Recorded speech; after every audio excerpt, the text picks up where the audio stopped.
It feels like 1938 again. Iran is today's Nazi Germany, and October 7 is our Kristallnacht. The civilized world is in peril.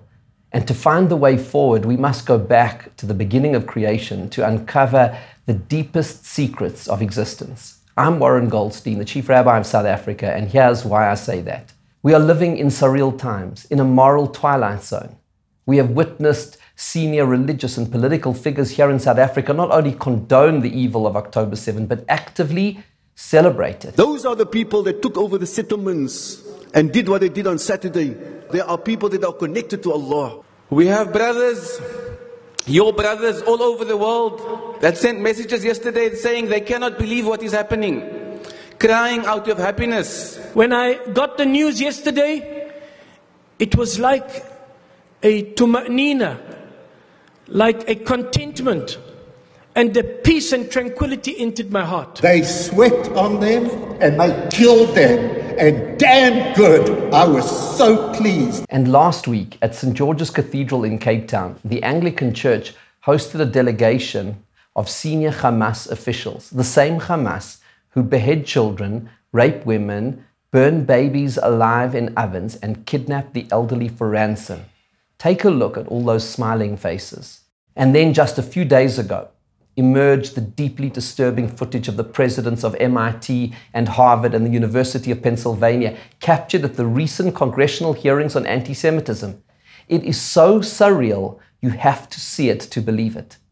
Watch how they cannot unequivocally say that a call for the genocide of Jews is unacceptable without caveats. Specifically calling for the genocide of Jews, does that constitute bullying or harassment? If it is directed and severe or pervasive, it is harassment. So the answer is yes. It is a context-dependent decision, Congresswoman. It's a context-dependent decision. That's your testimony today. Calling for the genocide of Jews is depending upon the context. And Dr. Gay, at Harvard, does calling for the genocide of Jews violate Harvard's rules of bullying and harassment? Yes or no? It can be, depending on the context. So the answer is yes, that calling for the genocide of Jews violates Harvard Code of Conduct, correct?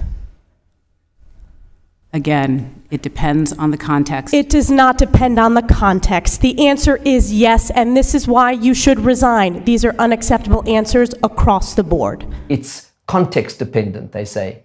It is beyond belief that they cannot give a simple, clear answer to the most basic of moral questions. Famed business leader and philanthropist Bill Ackman, who posted the footage, calls it the most extraordinary testimony ever elicited in the Congress, certainly on the topic of genocide.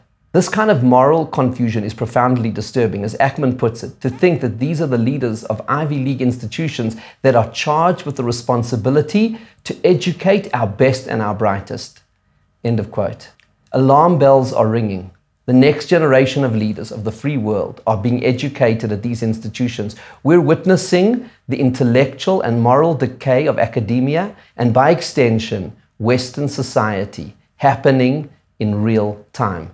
Listen to these student testimonies. To such an extreme of intolerance that 70% of MIT's Jewish students polled feel forced to hide their identity. I was forced to leave my study group for my doctoral exams halfway through the semester, because my group members told me that the people at the Nova Music Festival deserved to die because they were partying on stolen land. Today, in 2023, at NYU, I hear calls to gas the Jews, and I am told that Hitler was right. How is it possible that the world's most elite intellectual institutions can fall prey to such crude anti-Semitism? Part of the answer is that, enthralled to postmodernism, most of academia today does not accept the existence of good and evil as objective realities. This nihilistic philosophy is a direct threat to the very foundations of the free world, whose constitutional democracies are grounded in the Hebrew Bible and its foundational principle that there are eternal and objective concepts of good and evil given to us by the Creator of the universe. The moral foundations of the United States come from cornerstone divine commandments such as do not murder, do not steal. from the eternal values of equality and justice, the rule of law, the sanctity of human life, and the innate dignity of human beings created in God's image.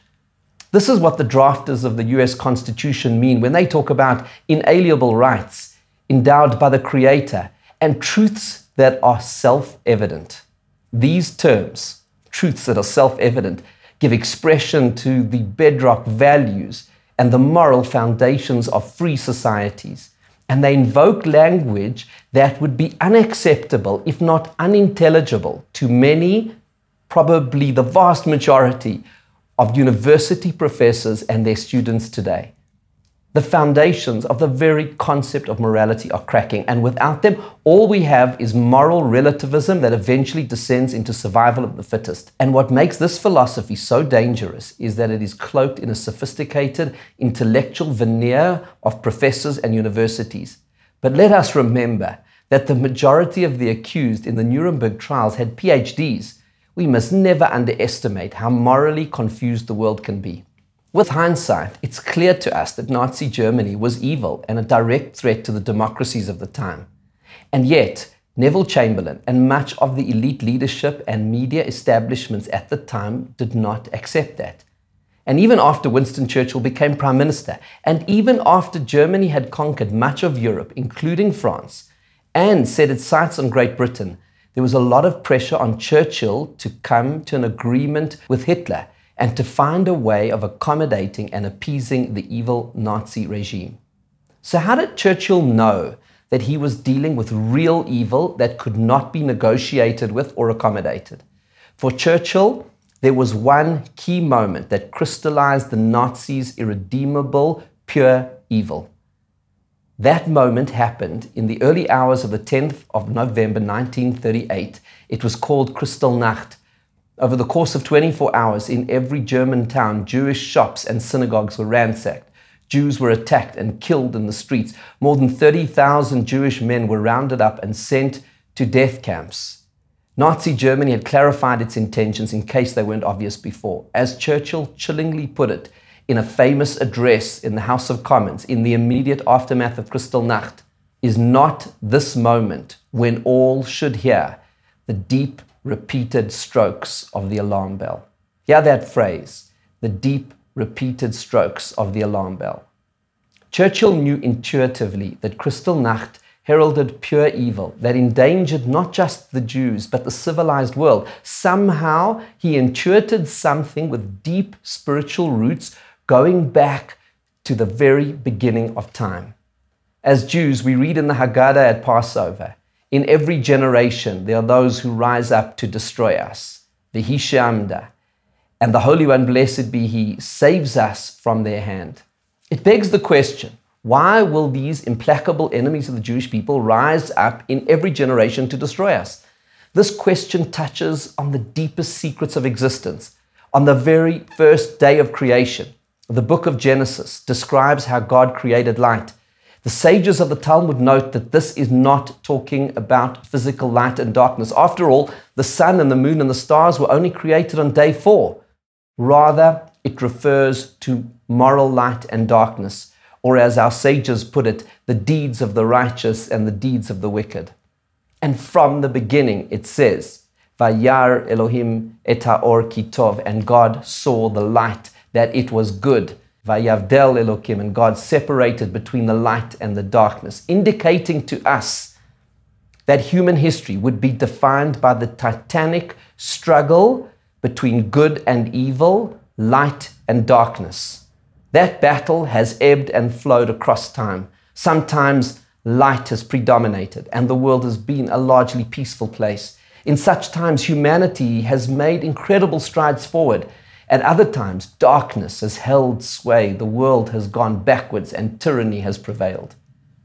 History has taught us that God designated the Jews as the alarm bell, that evil is on the march and endangers the world. The forces of darkness are naturally drawn to exterminate the people who are meant to be the light unto the nations.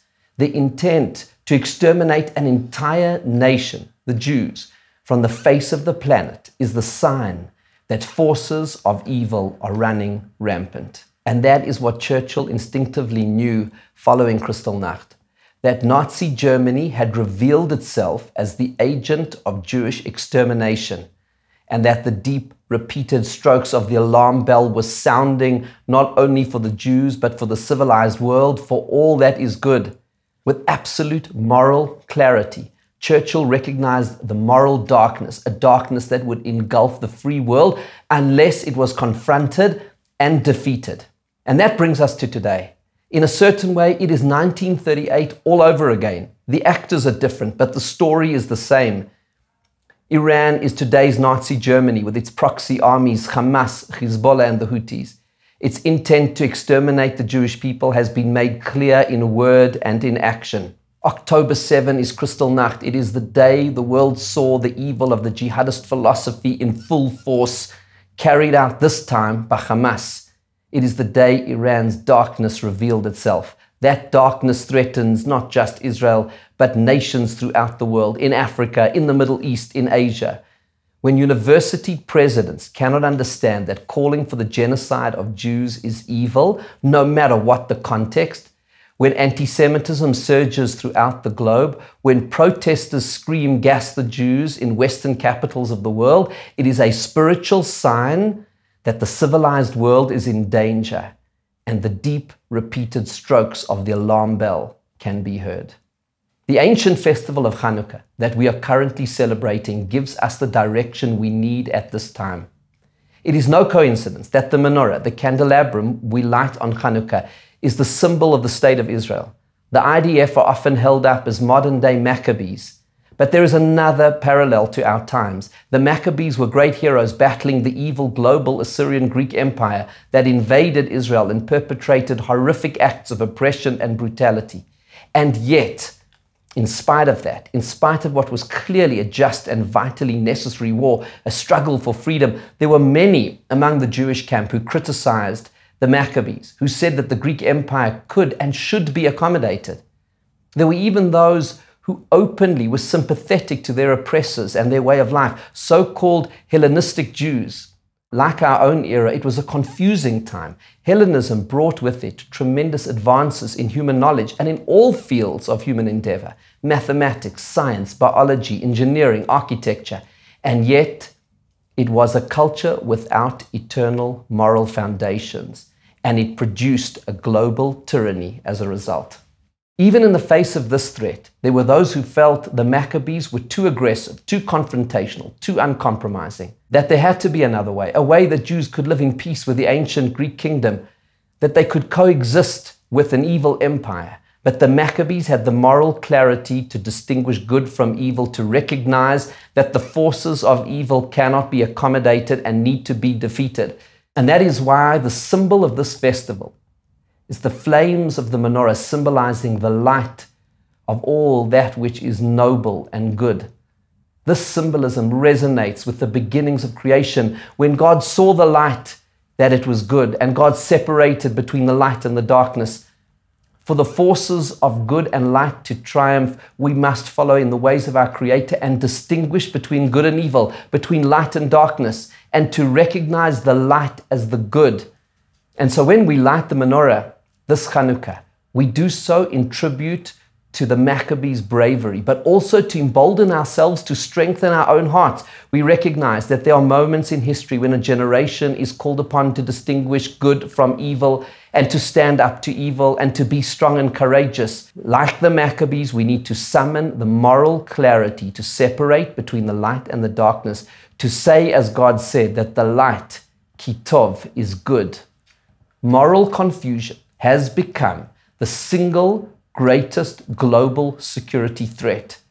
The United States, the United Kingdom, EU, and all of the other forces of democracy in the world must see Iran for what it is, the Nazi Germany of our day, a force of pure evil that cannot be accommodated, that must be confronted, pushed back, and defeated. They must give Israel full support to defeat one of Iran's most barbaric proxies, Hamas. The brave soldiers of the Israel Defense Forces and the brave people of the State of Israel are on the front lines of this war, and they need the support of every decent human being and every democracy in the world. Moral clarity is the single most important strategic imperative of our times. Israel, the West, and the free world have enough firepower to win this war. The only question is whether we have the moral clarity and conviction to distinguish between good and evil, between light and darkness. Whether we have the strength to summon the will to overcome the evil empire of Iran and its many proxy armies wreaking death and destruction and spreading global jihad. May God, who brought miracles for the Maccabees, bless us in our generation to overcome the forces of evil that threaten all that is noble and precious, so that we may defend civilization and spread the light of human dignity, human freedom, and peace throughout the world.